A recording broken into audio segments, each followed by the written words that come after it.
क्या कभी ऐसा आपके साथ होता है कि आपका मदद करने का मन करना बंद हो जाए? मुझे लगा कि जब ये चीज़ मेरे साथ होती है और बाबा ने मुझे इसकी पूरी प्रक्रिया समझाई तो निश्चित इस चीज़ से और भी लोग इस एक फेज़ से गुज़रते होंगे। ये एक इमोशन का फेज़ होता है जब आपका किसी को भी हेल्प करने का मन नहीं करने लगता। और शायद कुछ दिनों से मेरे साथ भी ऐसा होने लगा कि मुझे किसी के लिए एक्स्ट्रा स्टेप्स लेना पसंद नहीं आने लगा। मैं वो लड़की थी जो अपना दिन भी बर्बाद कर सकता है, अपना नुकसान भी कर सकती है, पर दूसरे का हेल्प हो जाना चाहिए। बट पिछले कुछ दिनों में मुझे ऐसा लगने लगा कि अब मेरे से नहीं हो पा रहा है, अब ये मेरे लिए भारी है। और शायद इतना भारी कि अब थोड़ा भी मन नहीं होता कि मैं किसी का सहायता करूं।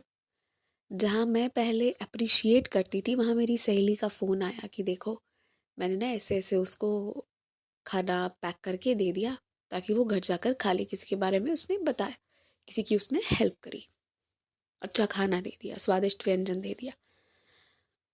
और अगले पल मेरा जवाब था, बी केयरफुल। अगर ज़्यादा दोगी तो ज़्यादा एक्सपेक्टेशंस बढ़ जाएंगे और फिर ना तुम्हें दिक्कत होगी। मैंने ये जवाब दिया उसको, तो मैंने जवाब दिया। फिर उसने भी कहा ठीक है ठीक है। फिर हमारी बात बंद हो गई, मतलब फ़ोन रख दिया, बात बंद कर दी। लेकिन फिर मैं बैठकर सोचने लगी कि ऐसा क्यों हो गया है कि मैं ऐसा कह गई कि बी केयरफुल। मतलब मदद करने के बारे में ऐसा क्यों सोचा मैंने। मतलब मन भी अजीब है ना? कभी कभी मन नहीं करता कि हम हेल्प करें। तो मैंने ना पास्ट कुछ इंसिडेंसेस अपनी लाइफ की देखी और मुझे ये लगा ना कि मुझे बहुत छोटे छोटे अमाउंट्स की, जो मेरे लिए बहुत मायने नहीं रखते हैं, बहुत बड़ी बात नहीं, कभी बड़ी बात भी रहती है और कभी कभी इट्स ओके वाली बात भी होती है। ठीक है कि इट्स ओके, चलो कोई बात नहीं। अब वो चीज़ें भी जो मेरे साथ हुई, उस छोटे छोटे अमाउंट की जो चीटिंग मेरे साथ हुई, शायद घाव देकर लोग चले गए। और वो घाव ऐसा दे दिया ना कि उस पर मरहम नहीं लग पाया। मुझे ये लगा, मतलब 200-300 रुपए, कोई 500 रुपए के लिए इस तरह पैसे लेकर विलुप्त हो गया कि पता नहीं उसे मेरे घर से एक सोने की बिस्किट मिल गई है। और ये सारा इंसिडेंट्स मेरे साथ हुआ ना, इसमें भी खेल क्या था पता है क्या? मेरी बेवकूफ़ी। मैंने वहाँ ना अपना इमोशन अप्लाई कर दिया था। जब हम मदद करते हैं ना, तो हमेशा इस नीयत से कि हमें उससे कुछ नहीं चाहिए, हमारा उससे कोई लेना देना नहीं। जनरली आपको कोई रोड पे मिलेगा, भाई एक रोटी दे दो मांगेगा, आप उसे एक रोटी दे के चले जाते हो ना, आप उससे मिलते हो ना वो आपसे मिलता है। पर मैंने जिन जिन लोगों की हेल्प की ना, वहाँ मैंने अपना इमोशन अप्लाई कर दिया था। तो ये ना उन सभी लोगों के लिए जवाब है जिन्हें ये लगता है कि अब पता नहीं उनकी नेचर ऐसी क्यों हो गई है कि वो हेल्प नहीं करना चाहते। और ये चीज़ मैंने भी बाबा से पूछा और मैं ये जवाब भी आपको बता रही हूँ जो बाबा ने समझाया। मैंने ना महज मदद नहीं किया, मैंने वहाँ इमोशन अप्लाई कर दिया। थोड़ा अटैच हो गई थी, चाहे उनके प्रॉब्लम के वजह से या उनके स्वभाव के वजह से, या ये मेरा ही स्वभाव है शायद, सबसे प्यार करना और जो सामने है ना उसको अपना लेना। और जब एकदम से वो डिपार्चर ऐसा हुआ ना कि फिर कोई अता पता नहीं है, तो मुझे ना वो उन पैसों का 200 कहीं पे 300 कहीं 500 गए हैं, उसका कोई दुख नहीं है। 1000 रुपए के आगे नहीं गए हैं कोई पैसे कि मैं उसका कोई बड़ा दुख पालूं कि बहुत बड़ा मेरा नुकसान हो गया, ये जीवन भर की रोटी चली गई, ऐसा कुछ नहीं हुआ। लेकिन ये 200-400 वाले जो करके गए ना, इसने मेरे मन को बहुत तोड़ दिया। और फिर बाबा ने समझाया, इमोशन मत अप्लाई कर। और अगर किसी पे इमोशन अप्लाई कर रही है तो ये मान कि उस समय तुम मुझसे प्यार नहीं कर रही हो, मेरे से कर रही हो, उस रूप में मैं आ गया हूँ, ये देखो। नहीं तो अगर हम ये नहीं देखेंगे ना तो हमारा हेल्प करने का जो मतलब, लोग इतने धोखेबाज होते हैं बाहर, ऐसा धोखा देंगे, ज़्यादा नहीं, आप बहुत हैरान होंगे, 10 20 50 रुपए के लिए भी देंगे कि आपका मन हट जाएगा।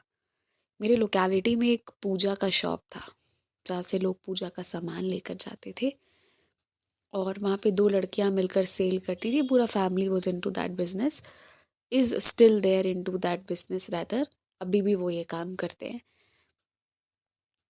तो मैं बहुत ट्रस्ट करती थी कि भाई यहीं से सामान आता है, और शायद मेरा एक नेचर भी रहा है कि मैं लोगों पे विश्वास करने की कोशिश करती हूँ। और मैं अगर नज़र भी रखूँगी ना, क्योंकि वो भी रखना ज़रूरी है कि हम विश्वास कर रहे हैं तो कर सकते हैं या नहीं, हमें अपने लिए भी जवाब चाहिए। पर मैं सामने वाले को नहीं फ़ील होने दूँगी कि भाई मैं तुम पे एक नज़र रखी हूँ। ये पहले था, अब ऐसा नहीं है, इसलिए मैं खुल के बता रही हूँ अपना स्वभाव। अब ये विश्वास नहीं हो पाता मेरे से। तो मैंने उनको बोल दिया, उनको दे दिया, और उन्होंने मुझे एक छोटा सा घी का, मैंने उनको पैसे दिए थे और उन्होंने मुझे घी का पैकेट दिया। वही पूजा दुकान पर मैं गई थी, क्योंकि मैं अब भी गुजरती हूँ, ये बात ना 8 9 साल पहले की है, पर आप देखो मेरे मन में आज भी उनका मिसकंडक्ट है बैठा हुआ। मैंने दिए पैसे और उन्होंने एक अगरबत्ती छोटी सी, घी का डब्बा था, वो उन्होंने दिया और मैं लेकर आ गई घर। और बाद में जब मेरी मम्मा ने मुझसे हिसाब पूछा तो मैंने 650 कुछ 700 का बताया, जो बिल्कुल नहीं बैठ रहा था। तो उन मेरी मम्मी ने पूछा कि भाई ऐसा कैसे हो गया, 2 3 चीज़ ही तो, और माचिस का डब्बा या कुछ छोटा मोटा लाई होगी, हार्डली 200 250 का सामान है, इस पे तुम्हारे 650 कैसे बैठ गए। तो फिर मैंने बोला ठीक है कोई बात नहीं, चलो अब वहाँ जाएंगे ही नहीं, कभी नहीं जाएंगे। उसके बाद भी कुछ दिनों तक उस जगह से मेरे पेरेंट्स जब जाते थे तो एक था ना कि हाँ एक जानते हैं, जान पहचान है या जो भी है, और मेरे पेरेंट्स को पता था कि अगर इनसे हिसाब सही से ना लो तो ये गड़बड़ करते, तो मेरे पेरेंट्स उनसे लेते रहे, कंटिन्यू किए लेना, इस चीज़ पे कोई क्वेश्चन करने नहीं गया। और कुछ ही दिनों तक उसके बाद वो लोग लिए सामान, और वो लोग अपना हिसाब वहाँ सामने करके जो भी होता था लेके आ जाते थे, और फिर धीरे धीरे आसपास और दुकानें हो गई, और फिर वहाँ परमानेंटली हम लोग का जाना बंद हो गया। बट वो जो एक इंसिडेंट हुआ ना, उसके बाद मैंने वहाँ कभी पाँव नहीं रखा, कभी नहीं। अच्छी खासी लड़कियाँ, अच्छे खासे लोग, अच्छा खासा चलता हुआ बिजनेस, और उसमें इतनी बेईमानी। आज मैं जाती हूँ, देखती हूँ वो उस दुकान को, पहले कितने लोग रहते थे, हमारे पूरे घर का या पूरे कॉलोनी के सबका सामान आता था वहाँ से, और आज आजू बाजू के जितने दुकान खुल गए हैं, अब लोग उस जगह जाते हैं मगर उस दुकान पे नहीं जाते, and most of the people know. मैं भी उधर गई बगर पास वाले दुकान पे, तो बताया कि दीदी उधर के तो ऐसे कंप्लेंट्स आते हैं कि वो तो बहुत लूटते हैं, मतलब अ, सामान एक देंगे और 4 का हिसाब जोड़ते हैं, तो वो पूरी फैमिली चीटर है, मैं आपको खुल के कहती हूँ, चीटर ही फैमिली है। तो मुझे लगा कि ये सारी चीज़ें जो हो जाती है ना, इस तरह से जो लोग कर देते हैं, तो इसके वजह से ना 600 रुपये में उसने क्या लिया मेरा, उस वक्त का 600 रुपये ले लिया, पर उसके बाद जीवन चली, उस 600 के बिना भी मैं अच्छे से खुश होके जी रही हूँ।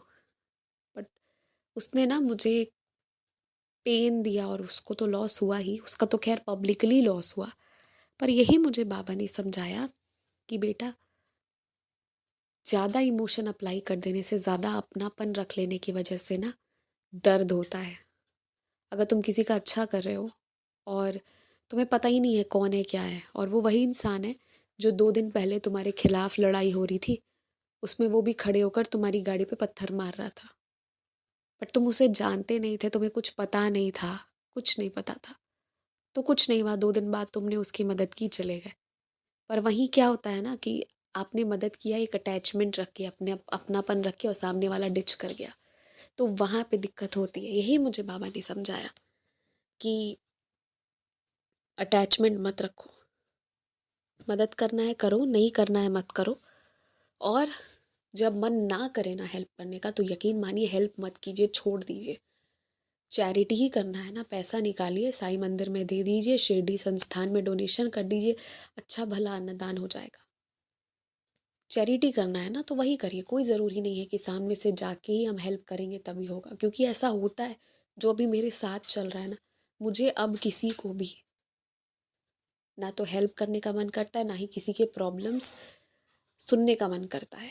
अभी मेरे साथ ये चीज़ हो रही है तो मुझे लगता है कि कोई बात नहीं, ऐसा फेज़ आता है जब हम बहुत ज़्यादा पेन कैरी कर लेते हैं ना, तो उसके बाद ये चीज़ हो जाती है कि now I am done, I am full. तो इसे फिर साफ भी करना होता है, तो इसलिए अगर मन ना करे मत करे, क्योंकि मन भी अजीब है, कभी दौड़कर सब संभाल लेता है, कभी छोटी सी पुकार में भी थक कर बैठ जाता है। ये मन है। लोग कहते हैं तुम तो हमेशा साथ देते हो, पर कोई ये नहीं पूछता कि आज मेरा दिल कितना भारी है। कभी कभी लगता है कि दुनिया उम्मीदों का भार बस मेरे कंधे पर रख देती है, और मैं भी मुस्कुराकर कुछ ना कहकर उठाए चलता हूँ। पर कुछ दिन ऐसा आता है जब मन कहता है बस अब थोड़ा आराम चाहिए, थोड़ी खामोशी, थोड़ी दूरी, थोड़ा मैं और सिर्फ मैं। और तब मदद करने की इच्छा ना होना ये कोई गलती नहीं है, क्योंकि खाली प्याला किसी को पानी नहीं देता। तो उन दिनों में मैं खुद को सुनता हूँ, थोड़ी राहत भरता हूँ, ताकि किसी और दिन फिर किसी की थकी आवाज़ पर मैं मुस्कुरा कर कह सकूँ, हाँ मैं हूँ।